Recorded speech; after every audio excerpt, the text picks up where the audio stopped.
वर्ग भी कहा जाता है ये, है ना? एक बार पुनः हम लोग इसको रफली एक बार देख लेते हैं, तो एक बार रिवाइज हो जाएगा, ठीक है? हम लोग पोलैंड के औद्योगिक क्षेत्र के बारे में पढ़ रहे हैं, ठीक ना?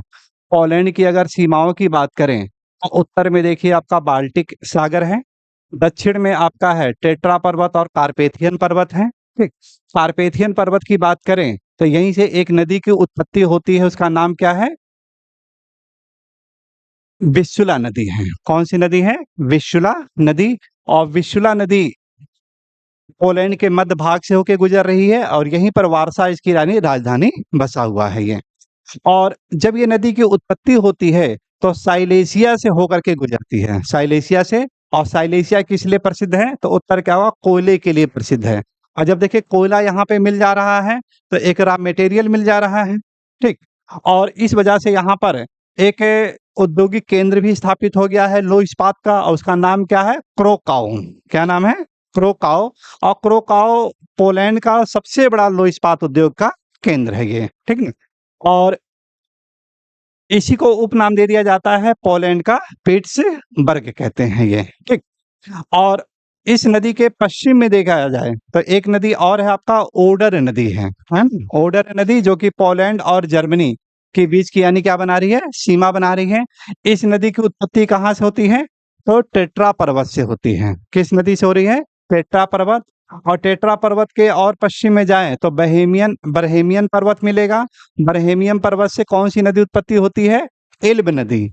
और एल्ब नदी है, ये क्या है कि जर्मनी के मध्य भाग से होके गुजरती है। और यहीं से देखा जाए तो हम्बर्ग जो है आपका बंदरगाह है, एल्ब नदी के तट पर बसा हुआ है ये। और हम्बर्ग किस लिए जाना जाता है? जलयान उद्योग के लिए जाना जाता है। फिर इसी में एक चीज और बताई गई थी कि कार्पेथियन पर्वत की अगर तुलना करें हम लोग, तो एक भूगोलवेता से कोरिलेटेड था। कौन सा भूगोलवेता था वो? डी मार्टोने। डी मार्टोने। डी मार्टोने है कौन? तो विडाल डी ला ब्लास के दामाद हैं। ब्लास के दामाद हैं, ठीक। पुस्तक इनकी कौन सी आ रही है? Rate D. रेट डी का अर्थ क्या होता है?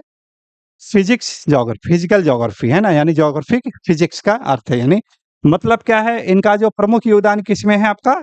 फिजिकल जोग्राफी में है। किसमें है? फिजिकल जोग्राफी में।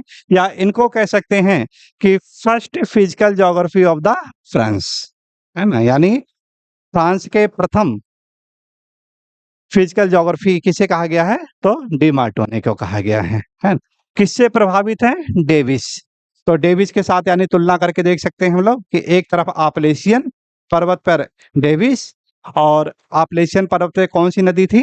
टेंसी नदी घाटी योजना, ठीक। और दूसरी तरफ आपका ये क्या है? कार्पेथियन पर्वत। कार्पेथियन पर्वत किससे रिलेटेड है? डी मार्टोने से को रिलेटेड है। नदी कौन सी है? विस्सुला नदी से रिलेटेड है, ठीक। यहाँ तक का पॉइंट क्लियर हो गया होगा। हम्म।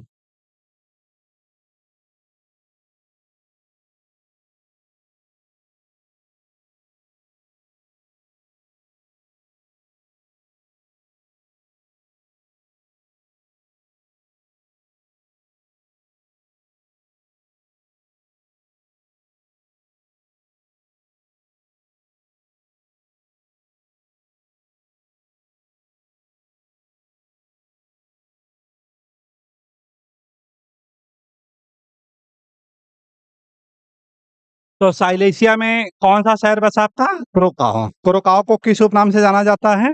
तो पोलैंड का पिट्सबर्ग कहा जाता है। भारत का पिट्सबर्ग क्या है? जमशेदपुर, है ना? क्या है? जमशेदपुर है। हाँ। बिपाशा, ये ब्यास वाला जो है, बिस्मिल्लाह कहा गया उसे, है ना? हाँ हाँ हाँ। तो वारसा देखिए आगे जो शहर पर पड़ेगा आपका, तो वारसा किसके लिए? आपका सूती वस्त्र उद्योग के लिए जाना जाता है। किसके लिए है? सूती वस्त्र। और वारसा के ही पश्चिम में देखिएगा एक शहर आपको और मिलेगा, मैप में देखिएगा आप लोग, लॉर्ड्स शहर,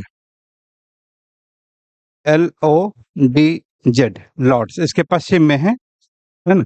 ऑडर और इन दोनों नदियों के बीच में है।